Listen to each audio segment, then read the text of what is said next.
तो मैं अपनी कुश्ती को त्यागती हूँ और मैं आज के बाद कभी भी आपको मानने तो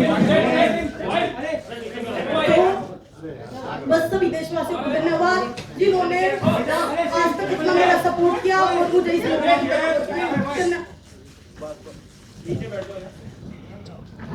बजरंग और विनेश, क्या आप लोग भी कुश्ती खेलेंगे या आप भी साक्षी की के साथ फैसला ले रहे हैं?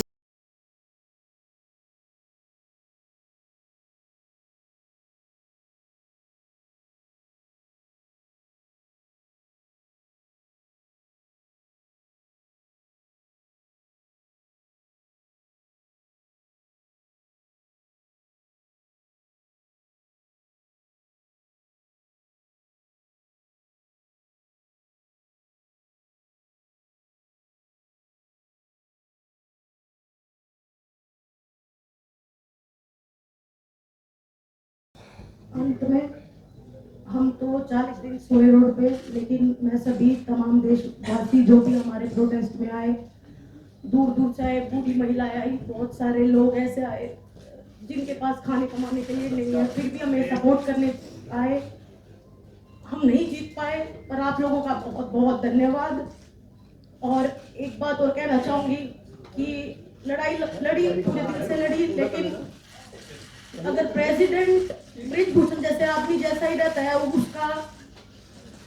उसका बिल्कुल सहयोगी है, उसका बिजनेस पार्टनर है, वो अगर इस फेडरेशन में रहेगा तो मैं अपनी कुश्ती को त्यागती हूँ और मैं आज के बाद कभी भी आपको मानने तो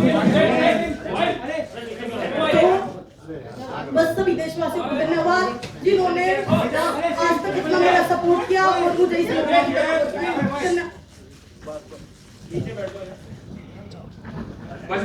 और विनेश, क्या आप लोग भी कुश्ती खेलेंगे या आप भी साक्षी की के साथ फैसला ले रहे हैं?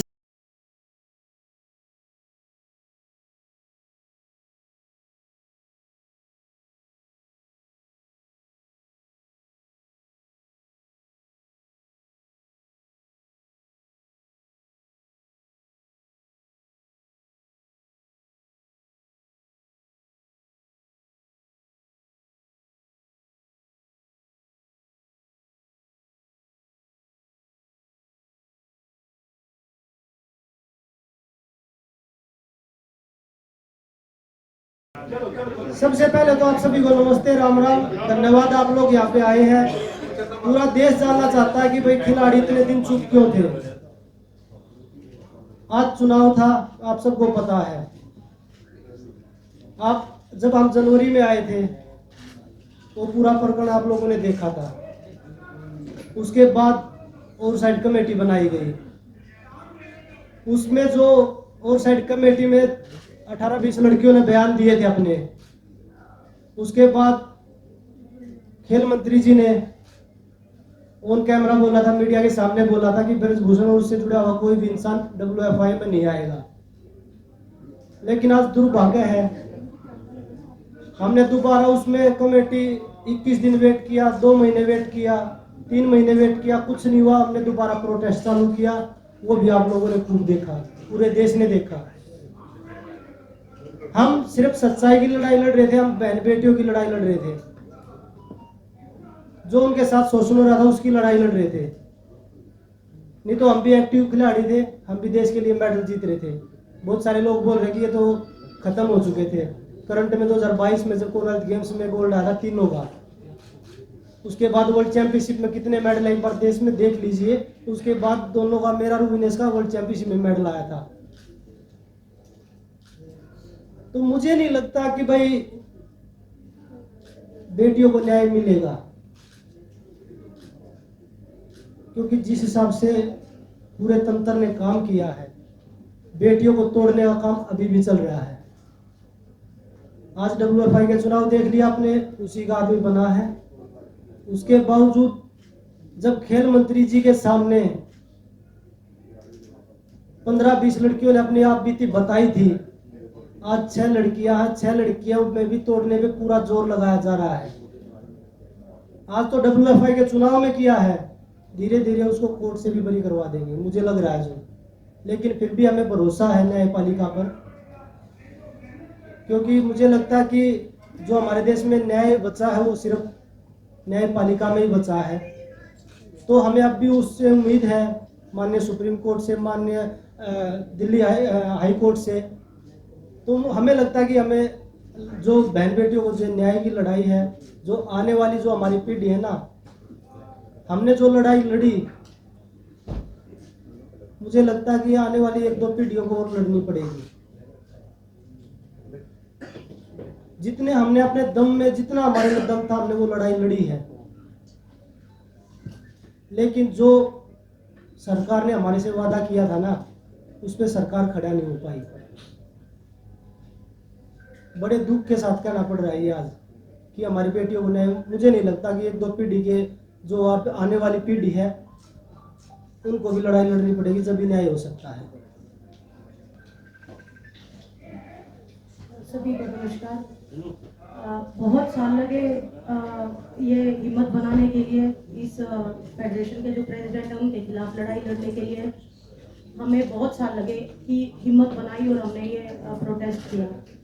लेकिन आज सब आपको नतीजा पता ही है कि प्रेसिडेंट जो है उसके बेटे से भी प्रिय है, उसका राइट हैंड यूँ मान लो प्रेसिडेंट बना है आज रेसलिंग फेडरेशन का। तो जो सरकार ने कमिटमेंट की थी वो पूरी नहीं हुई। हमारी मांग थी महिला प्रेसिडेंट की, कि महिला प्रेसिडेंट होगी तो शोषण नहीं होगा। लेकिन ना पहले महिला का कोई भागीदारी थी। आज आप पूरी इलेक्शन उसकी लिस्ट उठा के देख लो, एक भी महिला को कोई स्थान नहीं दिया गया। तो बस यही कहना चाहूंगी कि जो ये लड़ाई है, ये हमने तो अपनी पूरी हिम्मत करके लड़ी, लेकिन ये लड़ाई जारी रहेगी, क्योंकि आने वाली जो और फ्यूचर है, जो बेटे हैं, बेटियां हैं, जो रेसलर्स हैं नई जनरेशन के, उनको ये लड़ाई लड़नी पड़ेगी। और मैं ये कहना चाहूंगी कि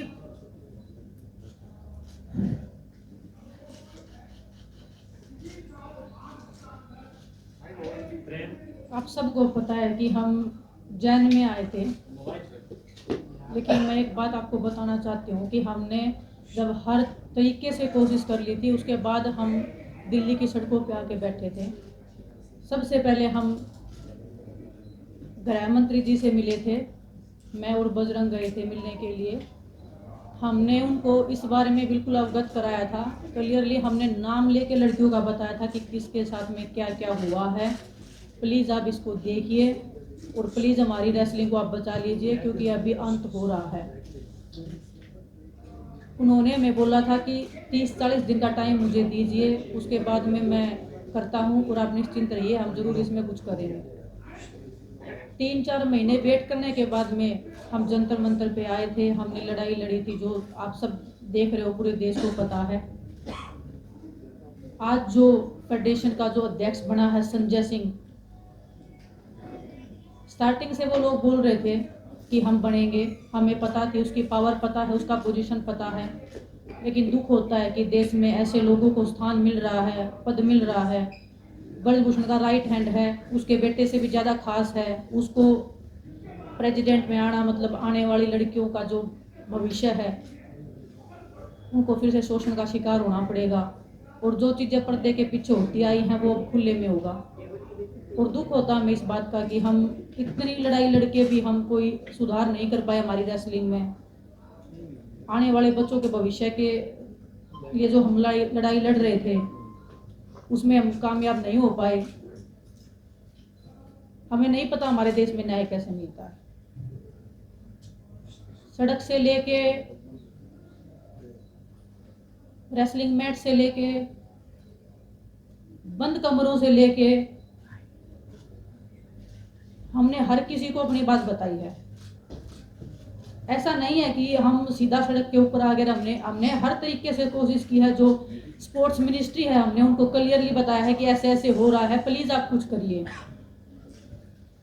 पूरे देश को पता होते हुए भी ऐसे लोग जो शोषण कर रहे हैं, महिलाओं का करते आए हैं, उनको फिर से संवैधानिक पदों पे बिठाया जा रहा है, उनको स्पोर्ट्स में जगह दी जा रही है। जो एक महिला थी, हमें उम्मीद थी कि कोई महिला आएगी, आने वाली जो बच्चियां हैं वो एक संतुष्टि फील करेंगी कि एक महिला है, और उनको भी एक हौसला मिलेगा कि हाँ कि हम अभी सेफ हैं। ना तो पहले रेसलिंग फेडरेशन में कोई भी एक लड़की थी, ना कोई भी आगे लड़की है। मैं हमारे आने वाले रेसलर से कहना चाहती हूँ कि आने वाली 2 या 4 पीढ़ियाँ तैयार रहिए शोषण के लिए। शायद आपको भी ये लड़ाई लड़नी पड़ेगी, हम जो ये लड़ाई लड़ रहे हैं। भगत सिंह जी ने जब देश के लिए फांसी लगाई थी, देश तभी आजाद नहीं हुआ था। काफी साल लग गए थे उनको अपने देश को आजाद होने में भी। हम उम्मीद बहुत कम है, फिर भी हम उम्मीद कर रहे हैं कि हमें न्याय मिलेगा।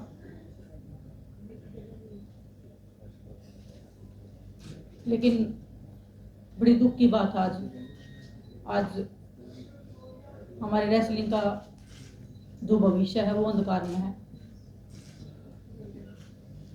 हमें नहीं पता कहाँ पे अरदास लगती है, किसके सामने जाके हम अपना दुख बताएं।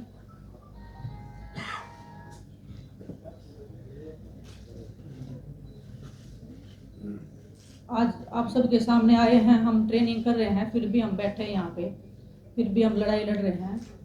उम्मीद कर रहे हैं कि वो आस और उम्मीद हम फिर से जगा पाएं।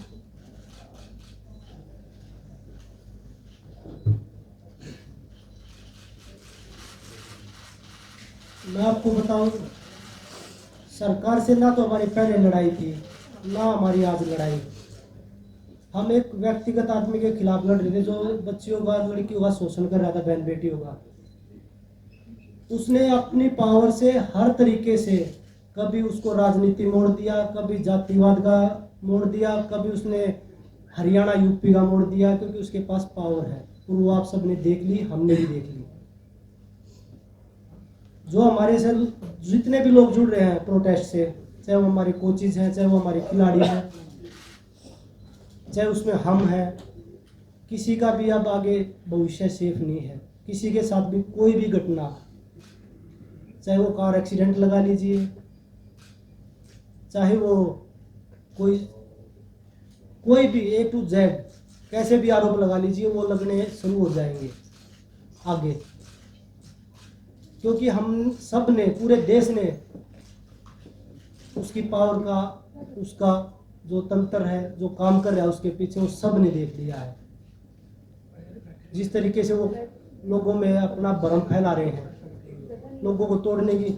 जब 20 लड़कियां स्टार्टिंग में आई थी, उनमें उन्होंने 6 छोड़ी, उनके भी पीछे एक एक करके सबको तोड़ने लग रहे हैं। तो इससे बुरा दौर क्या होगा देश के लिए। और मुझे नहीं पता, वो न्याय की विनेश भी बोल रही थी, साक्षी बोल रही थी, कब मिलेगा ये लड़ाई। चलो हम लड़े, हम नहीं जीत पाए, लेकिन ये लड़ाई किसी न किसी को, जो आने वाली पीढ़ी में, उनको भी किसी न किसी को लड़नी पड़ेगी। विनेश ने बताया, भगत सिंह को जब फांसी हुई थी तो उसके 20-25 साल बाद हमें आज़ादी मिली थी। लेकिन पता नहीं कुश्ती से आज़ादी हमें कब मिलेगी। अब हमारी रेसलिंग का कैरियर, हमें नहीं लगता कि आगे हम रेसलिंग कर पाएंगे या नहीं कर पाएंगे। क्योंकि जब उसी के लोग आ रहे हैं, वो जो बच्चे हैं जो उनके खिलाफ लड़ाई लड़ रहे थे, इतनी हिम्मत जुटा के वो आगे आए थे, इतने साल लगे उनको ये हिम्मत जुटाने में। जो हमारे देश की, जो गांव में, जो देहात में महिलाएं हैं, वो इस शोषण से गुजरते होंगे, तो वो भी तो देखती होंगी कि हम किसके सामने आवाज रखें। जब हमने पूरे देश के सामने, पूरी सरकार के सामने सारी चीजें खोल के रख दी, उसके बाद भी न्याय नहीं मिला, तो वो बहन बेटियां किसके सामने रखेंगी अपनी बातें। हमारे देश में मुझे नहीं पता कि राजनीति कैसे होती है, पर आज देख रहे हैं ना, सिर्फ जातिवाद, धर्म हो रहा है, धर्म यही होती है। मैं अपनी खुद की बताता हूँ, खिलाड़ी की क्या जाति होती है। हम अखाड़े में बैठ के एक थाली में रोटी खाते हैं, हमें जाति किसी की नहीं पूछते कि आपकी क्या जाति है, आपका क्या धर्म है। अगर मैं देखने लग जाऊं, जो मेरा पर्सनल ट्रेनर है वो मुस्लिम है, जो मेरा फिजियो है वो बनिया है, तो मैं तो ये ऐसे सोचूं कि भाई नहीं, हम तो किसी और को लेके आएंगे, उनके साथ हम एक ही थाली में रोटी खाते हैं। तो वो खिलाड़ियों को बता रहे हैं कि भाई जातिवाद है, ये पॉलिटिक्स कर रहे हैं। आज पूरी मीडिया बैठी है देश की, अगर हम तीनों में से कोई भी किसी पार्टी के टच में हो या किसी पार्टी को ज्वाइन करना चाहता हो, कभी नहीं मिलेंगे हम आपको, किसी भी पार्टी के साथ नहीं मिलेंगे। हम राजनीति करने नहीं आए, हम अपनी बहन बेटियों की न्याय की लड़ाई लड़ने के लिए आए हैं यहाँ पे। तो वही बताया जो आगे जो हमारे साथ जुड़े हैं, जितने भी लोग हैं बहन बेटियां, उनके साथ किसी के साथ कुछ भी हो सकता है आगे भी।